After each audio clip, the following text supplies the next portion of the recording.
اللہ تعالیٰ نے ہم پر یہ فضل فرمایا ہے کہ ہمیں اللہ نے عظمتوں والے محبوب عطا فرمائے۔ نبی پاک صلی اللہ تعالیٰ علیہ وسلم کا علم بھی بڑا عظیم ہے، حضور کے معجزات بھی بڑے عظیم ہیں، کمالات بھی بڑے عظیم ہیں، فضائل، شمائل، خصائل۔ حضور کو اللہ تعالیٰ نے جس زاویے، جس سمت سے عطا فرمایا ہے تو عظیم ہی بنایا ہے، لیکن قرآن مجید میں ارشاد فرمایا کہ وَإِنَّكَ لَعَلَىٰ خُلُقٍ عَظِيمٍ، محبوب بے شک آپ کے اخلاق بھی بڑے ہی عظیم ہیں، آپ عظیم خلق پر ہیں، عظیم اخلاق کے مالک ہیں۔ ایک ہوتی ہے خلق، ایک ہوتا ہے خلق۔ خلق کہتے ہیں انسان کی ظاہری تخلیق کو، اس کی ظاہری خد و خال کو، صورت کو، اور خلق کہتے ہیں اس کے باطنی اوصاف کو، اس کی سوچ کو، اس کی نرم دلی کو، اس کے اچھے جذبات کو، اس کے خلوص کو، اس کی عاجزی کو، اس کی محبت کو، اس کے للہیت کو، اس کے باطن کے اندر جو لوگوں کے لیے اچھے جذبات ہوتے ہیں، اس کو خلق کہتے ہیں۔ اللہ تعالیٰ نے حضور کو جو خلق عطا فرمائے وہ بڑے ہی عظیم عطا فرمائے۔ نبی پاک علیہ الصلوۃ والسلام کے اخلاق کے اندر جو کمالات تھے وہ ذرا انفرادی تھے۔ ہمارا آج جو سب سے بڑا مسئلہ ہے وہ نہ اقتصادی ہے نہ معاشرتی ہے، ہمارا سب سے بڑا مسئلہ اخلاقی مسئلہ ہے۔ قومیں، ملتیں، قبیلے جب اخلاق چھوڑ جاتے ہیں اور جب وزاداری چھوڑ جاتے ہیں اور جب عظمت کردار چھوڑ جاتے ہیں تو وہ خود بخود بیک ہونے لگتے ہیں، وہ پیچھے ہٹنے لگتے ہیں۔ بہت سارے لوگ بام عروج پر ہوتے ہیں، آگے نکلتے ہیں، لیکن اپنی اخلاقی کمزوریوں کی وجہ سے وہ پستیوں کی طرف سفر شروع کر دیتے ہیں۔ انسان کے لیے سب سے زیادہ ضروری یہ ہوتا ہے کہ وہ اخلاقی مضبوطی اپنی طبیعت میں پیدا کرے۔ بہت سارے دوست لوگوں سے پیار کرتے ہیں لیکن بعد میں جب وہ ان کا اخلاقی رویہ دیکھتے ہیں تو خود بخود پیچھے ہٹ جاتے ہیں۔ ایک ہوتا ہے دوست کا ہونا، احباب کا ہونا، ایک اپنے قریبی لوگ بھی، بہن بھائی بھی اور اولاد بھی انسان کی اخلاقی کمزوریوں کی وجہ سے اس سے پیچھے ہو جاتی ہے۔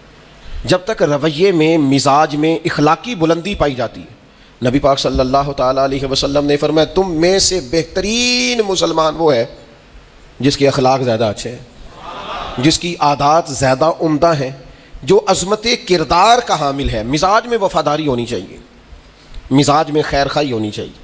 انسان بعض لوگوں کے لفظوں میں عاجزی ہوتی ہے، ویسے وہ عاجز نہیں ہوتے، ملتے بھی جھک کے ہیں لیکن ویسے عاجز، وہ کہتے ہیں میں نے شیشے میں اتار لیا ہے، میں تیز آدمی ہوں، دیکھا میں نے اس کو بھی قائل کر لیا ہے۔ وہ لفظوں کے لحاظ سے، جھکاؤ کے لحاظ سے عاجز ہوتے ہیں، فی نفس سے ہی عاجز نہیں ہوتے۔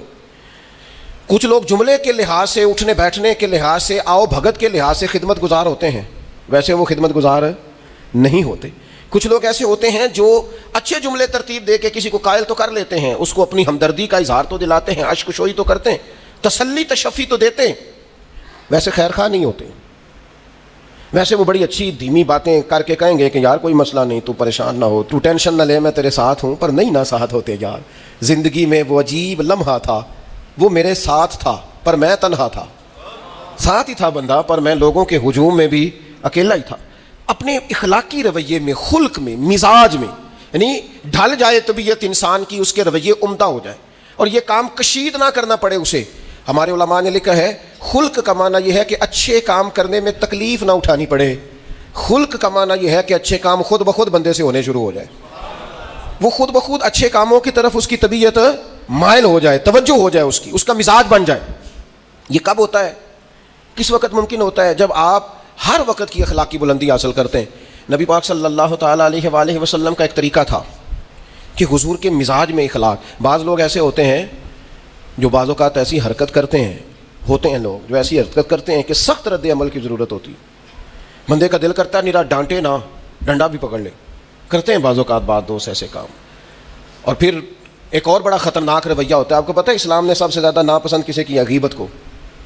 آپ کسی کے خلاف، کسی کے قبیلے گھر کے خلاف کسی کونے میں کھڑے ہو کے بات کریں، پہنچانے والے پہنچا دیتے ہیں، جو مزے لے کے سنتا ہے وہ مزے لے کے پہنچاتا بھی ہے، یہ پکی بات ہے۔ جس نے آپ کو ٹائم دیا نا سننے کا، وہ باز نہیں آئے گا، وہ پہنچائے گا بھی۔ آپ کی اخلاقی کمزوری نظر آ جائے گی، واضح ہو جائے گی، آپ سامنے والے، اچھا کچھ لوگ وزادار ہوتے ہیں، انہیں پتہ چل جاتا ہے بندہ ٹھیک نہیں، لیکن پھر بھی وہ قبول کریں تو اس کا مطلب ہے وہ بندہ اعلیٰ ظرف ہے جس نے رکھا ہوا ہے۔ تو یہ سمجھتا ہے میں چلاک ہوں، میں اپنی تیزی کے ساتھ گزارا کر رہا ہوں، وہ اعلیٰ ظرف ہے جس نے اتنا کچھ پتہ ہونے کے باوجود بھی تیرے لیے کوئی لفظ، وہ بندہ با اخلاق ہے، با مروت ہے، وزادار ہے، وفادار ہے۔ تو میرے عزیز، نبی پاک علیہ الصلوۃ والسلام نے ان اخلاق کی طرف ہماری توجہ دلائی ہے جن میں لوگ بچتے نہیں کہ یہ کام میں نے نہیں کرنا، مجھے کیا لگے، میرا کیا لینا دینا۔ مثلا ایک تاجر تھا حضور کے زمانہ نور میں، وہ پھلوں کی تجارت کرتا تھا، مشکات شریف میں موجود ہے، کسی وجہ سے اسے نقصان ہو گیا۔ تو انسان جب تجارتیں کرتا ہے، زندگی گزارتا ہے، تو جہاں اسے نفع ملتے ہیں وہاں کہیں کہیں اسے خسارے بھی ملتے ہیں۔ تو الگ بات ہے کہ ہم صرف نفعوں کے قائل ہوتے ہیں، خساروں کے قائل ہی نہیں ہوتے۔ وہ تاجر تھے، پھلوں کے تاجر تھے، بڑی اچھی تجارت کرتے تھے، کسی وجہ سے نقصان ہو گیا۔ اب وہ حضور کی بارگاہ میں آئے۔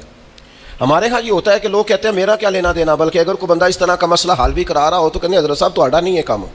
اس تاجر نے اس بارگاہ میں آ کے کہا جہاں جو آ جاتا ہے ہمیشہ بامراد ہی جایا کرتا ہے، یا رسول اللہ صلی اللہ تعالی علیہ وسلم میں پریشان ہو گیا ہوں۔ اور پہلے جب آدمی مالدار ہوتا ہے تو دائیں بائیں رش بھی ہوتا ہے، اور جب اس طرح کے حالات ہو جائیں تو وہ جو بڑے قریبی ہوتے ہیں وہ بھی کئی دفعہ ساتھ چھوڑ جاتے ہیں، ساری عمر ہی آٹا گدھ ہے تے لکھاں کیتے پیڑے، اب وقت آیا ہی تے محمد بخشا کوئی نہیں ہو بیٹھا نیڑے، لوگ نکل جاتے ہیں، کمزور پڑ گیا بندہ بیچارہ۔ حضور کی بارگاہ میں عرض گزار ہوا، یا رسول اللہ تکلیف میں ہوں، تاجر تھا، پھلوں کی تجارت کرتا تھا اور مشکات میں موجود۔ نبی پاک علیہ السلام نے دعا بھی فرمائی، کرم نوازی بھی فرمائی، رحمت بھی فرمائی، عطائیں بھی فرمائی، لیکن حضور نے نا صحابہ سے فرمایا سارے مل کے اپنے بھائی کی مدد کرو۔ تھوڑے پیسے کسی نے دیے، تھوڑے کسی نے دیے، تھوڑے کسی نے دیے، مل کے۔ اور ایسے لوگوں سے جو لوگ بڑے اس کام کے لیے ہر وقت ذہنی طور پر تیار رہتے تھے، ان لوگوں سے کہا اس کے ساتھ چلو، لیکن اس کا قرضہ ابھی بھی جتنا چڑھ گیا تھا اتنے پیسے جمع نہیں ہوئے تھے۔ اللہ کرے میں آپ کو سمجھاؤں، یہ بھی اخلاقی بلندی والا کام ہے کہ کسی شخص کی کمزوری میں اسے اٹھانا، گرتے ہوئے کو سنبھالنا، پھسلنے والے کو سہارا دینا، بکھرنے والے کو بکھرنے سے بچا لینا، ٹوٹنے والے کو ٹوٹنے سے بچا لینا، پریشان ہو جانے والے کو سمیٹ لینا۔ اللہ کے پیارے رسول صلی اللہ تعالی علیہ وسلم نے فرمایا اپنے بھائی کی مدد کرو۔ لوگوں نے مدد کی، لیکن اس حد تک اس کے پاس پیسے نہ ہوئے جتنا اس کا قرضہ تھا۔ اب حضور نے ان لوگوں کو بلایا جن کے اس نے پیسے دینے تھے، اور پیسے دینے والوں سے کہا کہ اس کے پاس اتنے ہیں، اتنے لے لو، اور چلو تم بھی کچھ نیکی کرو، کچھ لے لو کچھ چھوڑ دو۔ یہ کون کرا رہا ہے؟ رحمت للعالمین نبی۔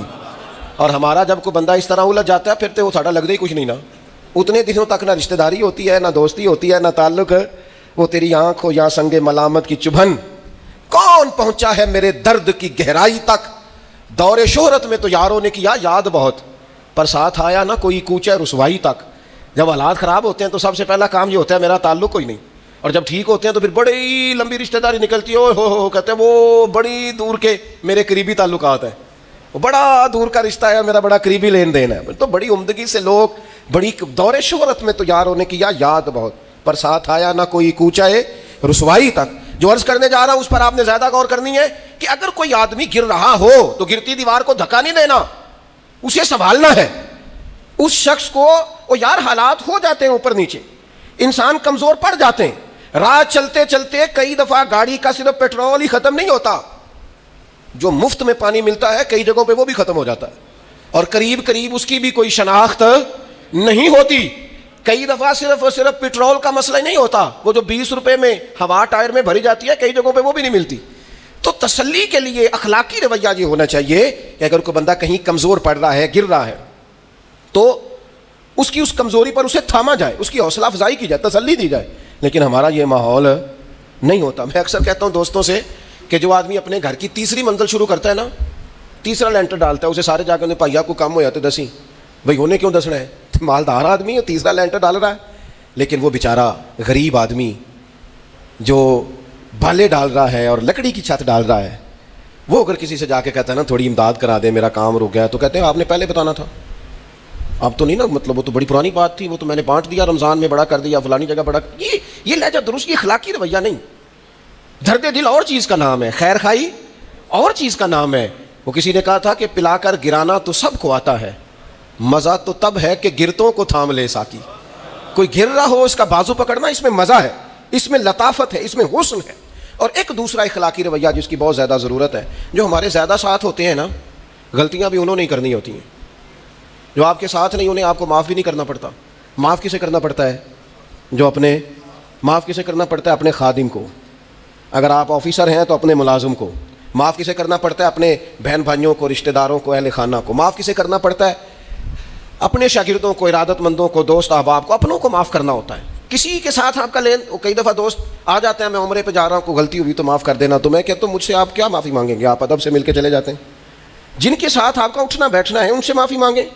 جو زیادہ قریب رہیں گے غلطیاں بھی تو وہی کریں گے نا, جو روز مانتے ہیں, کسی وقت سستی بھی دکھاتے ہیں. تو معاف تو کرنا ہوتا ہے اپنوں کو. ایک خاص بات کروں آپ سے, بیٹیوں کو معاف نہیں کرنا پڑتا, معاف بہو کو کرنا پڑتا ہے. کر کے تو دیکھو نا یار. ایک معیار ہے بیٹی کے لیے, وہ بیاہ کے کسی جگہ گئی ہے, اس کی شکایت آئی ہے, تو ہمارا جواب یہ ہے کہ ابھی بچی ہے, سیکھتے سیکھتے سیکھ جائے گی. یہ جواب بنائیں بہو کے لیے. اگر وہ غلطی کرے, اس کی ساس شکایت کرے, اس کا خاوند شکایت کرے, تو یہ بہو کے لیے بولیں کہ ابھی بچی ہے, سیکھتے سیکھتے. یہ بہو کے لیے بات کریں کہ بچی ہے, سیکھتے سیکھتے. یہ بہو کے لیے ضرورت ہے اس کی. بیٹی کے لیے تو اس کی ضرورت, بیٹی غلطی کرے تو اس کے وکیل بن جاتے ہیں. ساری زندگی ساس سسر اپنی بیٹی کے وکیل رہتے ہیں اور اپنی بہو کے جج بنے رہتے ہیں. اس کے لیے فیصلے سناتے ہو, اس کی وکالت کرتے ہو. یہ بیٹی نہیں کسی کی, اس کے جج بن گئے ہو, اس کے حق میں فیصلوں کا اعلان ہے, اس کے لیے وکالتوں کا اعلان ہے. چھ معنی دار. مسلمان کا یہ اخلاقی رویہ نہیں ہوتا. نبی پاک علیہ الصلوۃ والسلام نے ہمیں سبق دیا ہے, جو قریب رہنے والے ہیں انہیں تو معاف کرنا ہے, دوسرے کو تو معاف کرنا ہی نہیں پڑتا. اپنوں کو ہی تو معافی کی ضرورت ہوتی ہے, چونکہ اپنوں نے ساتھ رہنا ہے. حضرت انس بن مالک رضی اللہ تعالیٰ عنہ یہ بڑے خوش نصیب خوش بخت انسان ہیں. کہتے میری اماں خود مجھے حضور کی بارگاہ میں چھوڑ گئی تھی کہ یا رسول اللہ یہ آپ کی خدمت کرے گا. کہتے میں نے 10 سال حضور کی نوکری کی ہے, نبی پاک نے کبھی اوف بھی نہیں کہا. بلکہ بخاری مسلم میں ایک انوکھی بات موجود ہے. فرماتے ہیں مجھے ایک دن حضور نے فرمایا جا یہ کام کر کے آ. کہتے میرے دل میں یہی تھا کہ فوراً جاؤں گا. اسی طرح لفظ موجود ہیں, میرے دل میں تھا جاؤں گا, کر کے آؤں گا. حضور نے فرمایا کر کے آ. دل میں پکا ارادہ تھا جاؤں گا, لیکن اپنی زبان سے میں نے کہا حضور میں نے کوئی نہیں جانا. یہ کیوں بات کی؟ یہ ذرا لاڈ کے ساتھ کی, یہ ذرا ناز کے ساتھ کی, یہ ذرا نا محبت کے ساتھ کی, یہ ذرا حضور جو پیار کرتے تھے نا اس پیار کو سامنے. حضور میں نے نہیں جانا. تو کہتے ہیں حضور تھپکی دے کے, یہ غلام سے بات ہو رہی. حضور فرمانے لگے چل نہ تجھے کہا ہے نہ جا کر کے آ. کہتے میں چلا گیا, اسی ارادے سے گیا تھا جاؤں گا, لیکن رستے میں جب میں گیا تو بچے کھیل رہے تھے, میں نے بھی کھیلنا شروع کر دیا. کھیل رہا ہوں دیر ہو گئی. حضور نے بھیجا تھا کسی کام. اب جب زیادہ دیر ہوئی تو کریم گھر سے نکلے, اور جب حضور نے مجھے دور سے دیکھا اور مجھے کریم کے آنے کا پتہ چلا تو اب میں ڈرا. اب میرا انداز بڑا جدا گانا ہو گیا, چونکہ حضور نے بھیجا تھا. یہ تو خادم کی بات ہے نا. ایسا اچھی گل دسیا جی اپنا منڈا بھی کدے نہ جائے تھے, تو تینوں میں کلیا سی, تو گیا کیوں نہیں؟ ناراض نہیں ہونا آپ نے, لیکن چلو بچہ ہے, کسی وقت دیر سویر بھی ہو ہی جاتی ہے, کیوں اتنی سختی کرتے ہیں؟ حضرت انس بن مالک کہتے ہیں جب حضور کو آتے دیکھا تو میں پوری طرح ڈر گیا, لیکن قریب محبوب جب میرے قریب آئے اور مجھے ڈرا ہوا دیکھا نا, تو پھر رحمت للعالمین محبوب کی رحمت کا بادل چھایا. اور جب حضور مجھے دیکھ کے ہنسے نا, بس وہ ہنس گئے اور میرا کام بن گیا. بس کریم تھوڑی دیر ہوئی, ایک آیا کالیاں زلفاں والا, ایویں 2 کڑیاں میرے من وچ رکیا تے کر گیا نور اجالا. بات بن گئی, بات طبیعت ٹھنڈی ہو گئی. تو حضور فرمانے لگے میں نے کہا تھا جاؤ, گئے نہیں. اب جب حضور مسکرا گئے تو بات ہی ختم ہو گئی. یا رسول اللہ صلی اللہ علیہ وسلم جانے لگا ہوں. تو حضور نے پھر شروع سے بات شروع کر دی. حضور جانے لگا ہوں. فرمایا جا دوڑ کے آ, پھر جو کہا تھا وہ کر کے آ. لیکن وہ بیچ میں جو دیر ہوئی تھی, وہ جو لیٹ ہوئی تھی, اور جو میں کہہ کے آیا تھا میں نے نہیں جانا, حضور نے اس بات پر مجھ سے کوئی سختی نہیں کی. میرے عزیز, اپنوں نے تو غلطی کرنی ہے, معاف کس کو کرنا ہے؟ اپنوں کو. لیکن ہم نے باہر ساری دنیا کو معاف کر دیا ہے, اپنوں کو ہم معاف کرنے کو تیار نہیں. اپنوں کو معاف کرنا ہے, اپنوں سے درگزر. اور پھر آپ اگر کوئی دینی تعارف رکھتے ہیں, آپ نمازی ہیں, آپ حاجی صاحب ہیں, آپ بزرگ ہیں, آپ شیخ ہیں, تو پھر تو آپ کے اخلاق میں اور زیادہ وسعت ہونی چاہیے. جیسے جیسے بندے کی عمریں بڑھتے جائیں نا, ویسے ویسے اسے میٹھا ہونا چاہیے, کڑوا نہیں ہونا چاہیے. جیسے جیسے اس کی تسبیح بڑھتی جائے ویسے ویسے اس کا لہجہ بھی وسیع ہونا چاہیے. اس کے مزاج کے اندر دینی اگر آپ تعارف رکھتے ہیں تو پھر تو آپ کو, میں آپ سے عرض کروں, میں کئی دفعہ دوستوں سے شکوہ کرتا ہوں, میں کہتا ہوں یار ہم تو جو کہنا چاہتے ہیں وہ بھی نہیں کہہ سکتے. ہم تو سونا چاہتے ہیں, ڈھب سے سو نہیں سکتے, ڈھونڈتے پھرتے ہیں جگہ ملے کوئی آرام کرنے کو. کیوں؟ اس لیے کہ دینی تعارف رکھتے ہیں. آپ نے وہ دعویٰ ہی نہیں کرنا تھا یہاں تے چٹی چادر لا دینا کڑیے تے پین فقیراں دی لوئی, چٹی چادر تے پھر داغ لگیندا ہی, تے لوئی نو داغ نہ کوئی. جب آپ کا دعویٰ ہے کہ ہم نے کام کرنا ہے اور بڑی اوپر والی سطح پہ کرنا ہے, تو پھر آپ آرام ڈھونڈتے پھریں, پھر آپ قرار ڈھونڈتے پھریں. تو یہ تو 2 باتیں ہو گئی. ایک بات کرنی پڑے گی, دینی تعارف رکھنے والے آدمی نے اگر اس نے دین سکھانا ہے اپنے بچوں کو, اپنے گھر والوں کو, تو حسن اخلاق سے سکھائے گا. وہ اگر ڈنڈا پکڑ لے ہر وقت, سختی بھی کریں جہاں ضرورت ہو, لیکن اگر اس کا لہجہ ہی ہمیشہ کے لیے تلخ ہو جائے گا تو وہ کبھی بھی دین سکھانے میں کامیاب. انسان بہت سارے دینی غلطیاں کرتے ہیں. میں بہت سارے لوگوں کو دیکھتا ہوں وہ اس طرح تنقید کر رہے ہوتے ہیں جیسے انہوں نے پہلے اسے پورا درس نظامی پڑھایا ہے, اصول پڑھائے ہیں, تو اب غلطی کر رہا ہے تو تنقید کر رہے ہیں. بھائی عام آدمی ہے, اس سے غلطی ہوگی, بڑی اہم بات بھی، بہت بڑا آدمی بنیادی بات سے بھی کسی وقت ناآشنا ہو سکتا ہے، لیکن آپ کے لہجے میں سختی ہے، آپ بات کرتے ہیں تو تلخ کرتے ہیں، آپ سے کوئی دینی کلام کیا جاتا ہے تو آپ سخت ہیں۔ دینی لوگوں کو چاہیے کہ وہ دین سکھائیں تو اس میں بہت زیادہ اخلاق کا خیال رکھیں۔ غلطیاں کریں گے لوگ، اگر آپ عالم ہیں اور آپ کے پاس کوئی دینی معلومات ہیں تو پھر آپ کو اس کی خوبصورتی کا بھی پتہ ہونا چاہیے۔ آپ نے حضرت معاویہ بن حکم رضی اللہ تعالیٰ عنہ کہتے ہیں میں نے حضور کی مسجد شریف میں نماز پڑھی تو ایک شخص کو نا چھینک آئی، یہ بھی بخاری مسلم میں موجود، تو میں نے نماز میں کہہ دیا یرحمک اللہ، یہ چھینک آنے کا جواب ہوتا ہے، میں نے یہ نماز میں کہہ دیا، تو بہت سارے لوگ مجھے گھورنے لگ گئے، کچھ نے اپنے ہاتھ بھی مارے زانوں پر کہ یہ کیا کر رہے ہو، نماز میں بول رہے ہو۔ فرماتے ہیں نماز مکمل ہوئی اور یہ لفظ ہے حضرت معاویہ بن حکم رضی اللہ تعالیٰ عنہ کے، فرمانے لگے قسم اللہ کی میں نے حضور سے بہتر سمجھانے والا نہ پہلے کبھی دیکھا ہے نہ بعد میں کبھی دیکھا ہے۔ فرماتے ہیں نہ حضور نے مجھے مارا نہ ڈانٹا، بلکہ جس طرح ایک بچے کو گویا ٹریٹ کیا جاتا ہے، سمجھایا جاتا ہے۔ حضور فرمانے لگے اللہ کے بندے نماز میں کوئی اور بات نہیں کرنی چاہیے، صرف اللہ کی تسبیح پڑھنی چاہیے، اس کے اسماء کا ذکر کرنا چاہیے یا قرآن پاک پڑھنا چاہیے، نماز میں کوئی اور کلام کرنے کی اجازت نہیں ہے۔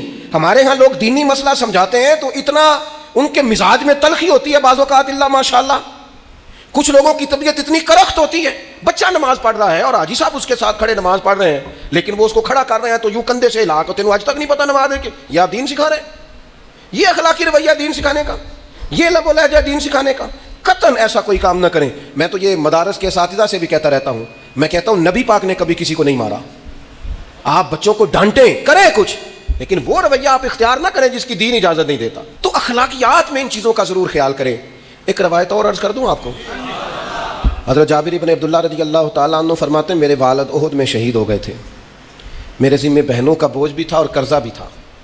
اللہ کے محبوب علیہ السلام نا مختلف طریقوں سے مختلف انداز میں میرے اوپر کرم نوازیاں فرماتے، نوازنے کا طریقہ، آپ نہ کسی کو نوازیں بہانے سے۔ میں نے بعض بزرگوں کو دیکھا ہے کسی بچے کو ادارے میں خانقاہ میں کمزور دیکھتے، وہ سریلا بھی نہیں ہے، اسے کہتے چل پتر نہ سنا، وہ نہ سنا رہا ہے تو اسے نذرانہ دے رہے ہیں، چل بیٹے تلاوت سیکھ سنا، چل تقریر سنا، کسی بھی طریقے سے اس کو تسلی ہو رہی، اور اس طرح کا رویہ نہ اپنایا جائے کہ وہ مانگنے والا بن جائے۔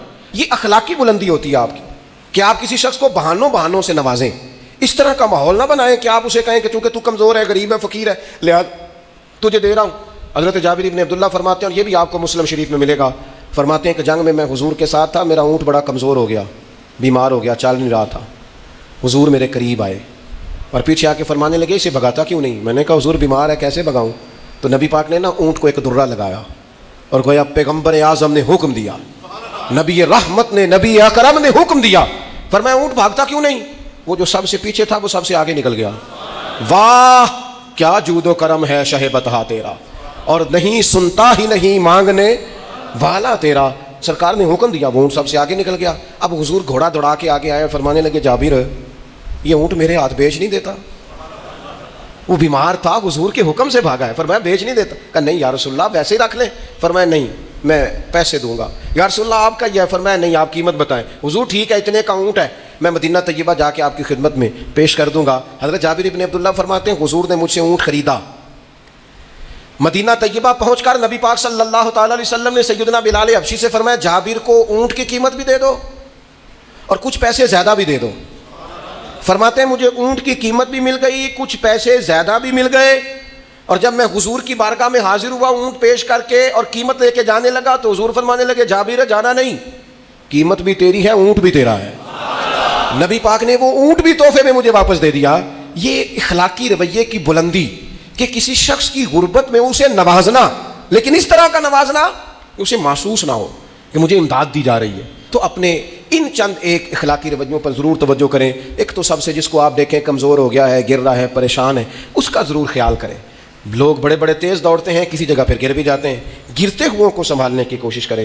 دوسری گزارش یہ کی ہے میرے عزیز، جو ہمارے قریبی لوگ ہیں انہیں تو ہم نے معاف کرنا ہے، اپنوں کو ہی تو ضرورت ہوتی ہے کہ درگزر کر کے اپنے ساتھ رکھا جائے، پیار کر کے اپنے قریب کیا جائے۔ اور تیسری گزارش یہ ہے کہ اگر آپ کسی کو دینی پیغام دینا چاہتے ہیں تو نہایت محبت کے ساتھ، نہایت خلوص کے ساتھ دینی مسئلہ آپ کسی کو بھی بتائیں تو اسے چھوٹا بچہ سمجھ کر آپ ڈیل کریں، شدت نہ اختیار کریں دین بتانے میں، وہ لہجہ اختیار نہ کریں جس لہجے میں محسوس ہو کہ آپ خود بااخلاق نہیں ہیں تو آپ کسی کو کیا سمجھائیں گے۔ اور چوتھی گزارش یہ کی ہے جب کسی کی مدد کریں اسے رسوا کر کے نہیں، کسی کی پھیلی جھولی دیکھ کر خوش ہو کے نہیں، بلکہ آپ اعزاز بھی اس شخص کو عطا کریں اور رویہ اس طرح کا اختیار کریں جس میں محسوس ہو کہ اس کی عزت نفس مجروح نہیں ہوئی. ان چیزوں کو پیش نظر رکھ کے جب اخلاقی بلندی ہم حاصل کریں گے نا.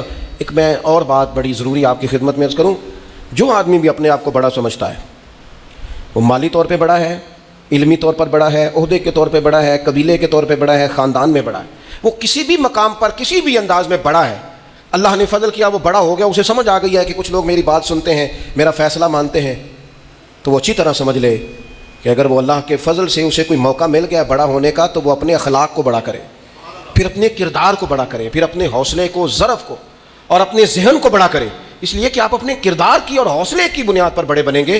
صرف یہ کہ 2-3 آپ کے نام کے ساتھ القابات لگ جائیں اور چند لوگ آپ کو سلوٹ کرنے لگ جائیں، اس سے نہیں پتہ چلے گا کہ آپ بڑے ہیں. کردار و عمل سے خوشبو آئے گی تو پتہ چلے گا آپ کتنے بڑے ہیں. اللہ تعالی ہمیں سمجھنے کی توفیق عطا فرمائے.